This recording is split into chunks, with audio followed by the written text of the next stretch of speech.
हारी जाइचंती वर्षा प्रियदर्शिनी जीती गले अमर नायक अनुभवंक अभिशाप पड़िला कि वर्षांक उपरे।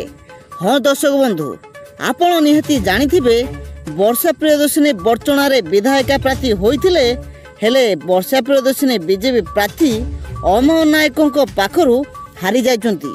स्वामी जदि पाखरे थांते हुए तो वर्षा प्रियदर्शिनी आज जीति जाई थांते। सेपटे अमर नायकों पाई बर्चणारे जोरदार प्रचार कले अनुभव।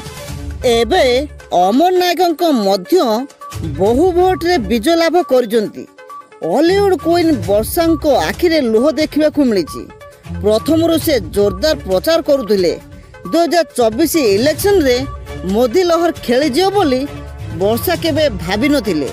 पुणी होई गले एका ना स्वामीर हेले ना दलर हेले। सेपटे ओडिशार सरकार बीजेपी फाइनल हो जाइछि। एथर भोटर माने ओडिशा को परिवर्तन करिसंती। सूचना आज पई एतिकी। जदि आपनको आम भिडियोटी भल लागिछि तेबे भिडियोटी को लाइक करंतु, सब्सक्राइब करंतु, कमेंट करंतु एवं सांग मानक सहित शेयर करंतु। रहिली नमस्कार।